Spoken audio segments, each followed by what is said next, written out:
Carolyn. Things truly flow for some leaders. They're organised and in control. Their energy levels are always impressive. Their relationships are first rate, and they always seem to feel really good. And here's the clincher. As a consequence, they're able to genuinely focus on their targeted outcomes and set the scene for real leadership success. Contrasting these in the flow leaders are those who seem to sit on the edge of a precipice. For them, it feels like something or someone is tugging at their sleeve, pulling them off balance, dragging them off centre. So what's behind this menacing wobble? Here are some thought starters. Routinely, these on-the-precipice leaders are neglecting something. Let's check out where you think you're sitting on the continuum between an in-the-flow leader and being an on-the-precipice leader. In your job, for example, do you spend your days and weeks in overwhelm because of a workload issue that you haven't resolved? Or, I know a couple of offices that look like a bomb hit them. Does your office represent you as an organised professional? Or maybe your mammoth inbox has your blood pressure rising when you notice that you've been delinquent with some email responses. In an at-work or an out-of-work relationship, for example, where is there conflict, or where do you need to take action to reduce the tension that currently exists? Or are your family and friends appreciating you, or do you need to make some shifts so they find it easier to appreciate you? It doesn't feel so bad when it's expressed that way, does it?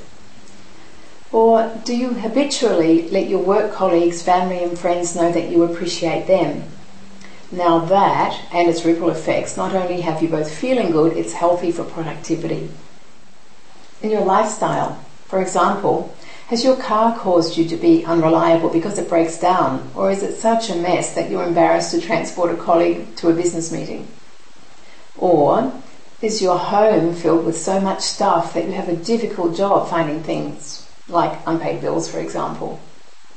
Or what's getting too much or too little of your attention? Are you working too hard or playing too hard, or both? Regarding your current or future personal finances, for example, how settled do you feel when you think about money? Is it a source of tension for you that needs a resolution? Or how certain are you about where you stand with your finances? What's on track and what's less well on track, with things like investments, capital for special events, superannuation, savings or retirement planning?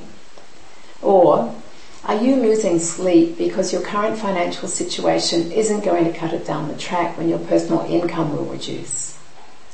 A health or appearance issue, for example, do you have a medical issue that needs to be resolved, perhaps through a doctor, dental, optician or gym appointment? Maybe your teeth are a long way off white and your breath lacks freshness. Or is the incidence of cat or dog hair on your business clothing frequently a point of conversation? With two long-haired white cats, I plead guilty here.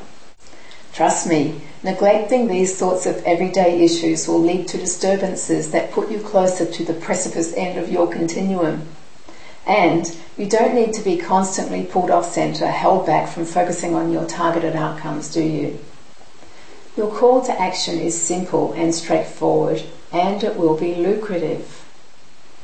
Invest 10 minutes in doing a quick audit.